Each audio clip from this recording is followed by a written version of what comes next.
Hello and namaste साथीहरु, welcome to my mummy Nepal YouTube channel तितौरा पाउ आज मैले लिएर आउँदैछु आपको तितौराको रेसिपी सबै दिदीबहिनीहरुको फेभरेट अनि मेरो पनि फेभरेट। Let's start. यो मैले लिएकी छु आँपको सुकुटी।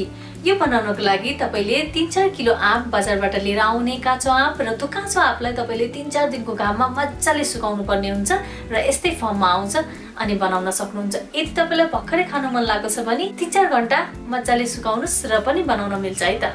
ल सुरु गरौँ।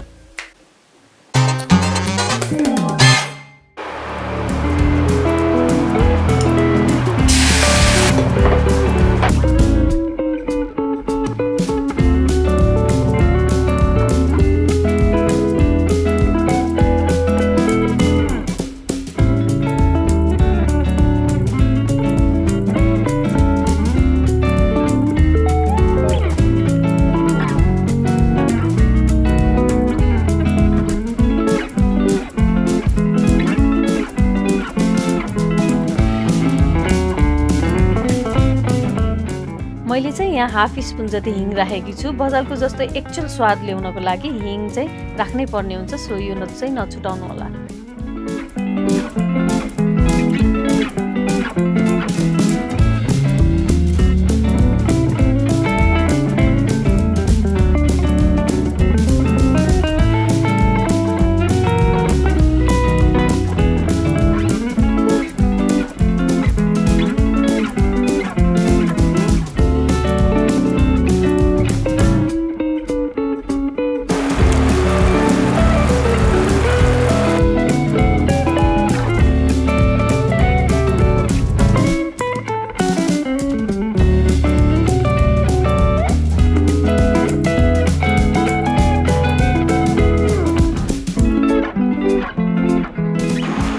मलाई चाहिँ पिरो अमिलो टक्क परेको तितौरा मन पर्ने भएकाले मलाई चाहिँ गुलियो अलिकति कम लाग्यो, सो मैले चाहिँ चिनी थप्दैछु यहाँ त्यो स्वाद अनुसारले।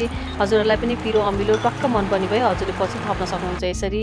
अनि यो अलिकति अझै सफ्ट भएको छैन, सो मैले यसलाई चाहिँ अलिकति पानी पनि थपेर अनि फेरि उमालेको छु र सफ्टनेसको लागि यो कागती पनि राख्दैछु। कागती राखेपछि आँप अलिकति गल्छ पनि र यस्तो खालको टेक्सचर आएपछि लेदोमै तपाईँले चाहिँ फ्लेम अफ गर्नु होला।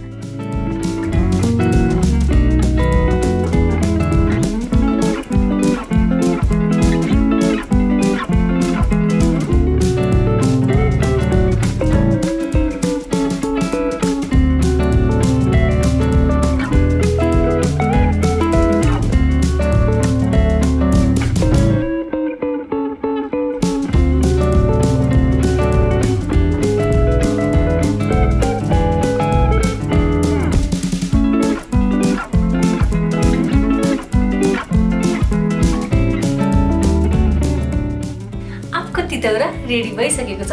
अब कस्तो भयो चाखेर हेरौँ है त।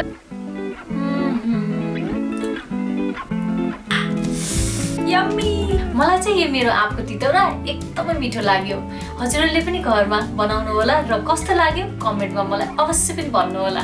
ल यदि मन पर्यो भने लाइक र सेयर गर्न नबिर्सनु होला र फेरि पनि यस्तो भिडियो हेर्नको लागि सब्स्क्राइब बटन चाहिँ क्लिक गर्नु होला।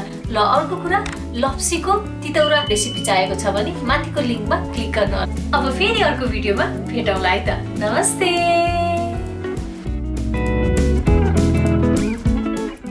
नमस्ते साथीहरु, welcome to my mummy Nepal YouTube channel. हैन फेरि कट। हेलो ए नमस्ते साथीहरु, वेलकम टु माय के आवाज भयो त? यहाँ त गर्दैछ। अनि गरेकै रहेछ आवाज, अनि मलाई किन दुःख दिएको बेकार एनर्जी कस्तो लस हुन्छ नि। एक्सन। वेट। एक्सन।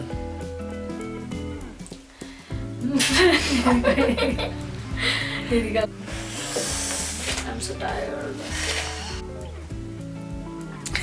एक्सप्रेसन दिनु एउटा। एक्सन के मम्मी यस्तो न। यस्तो।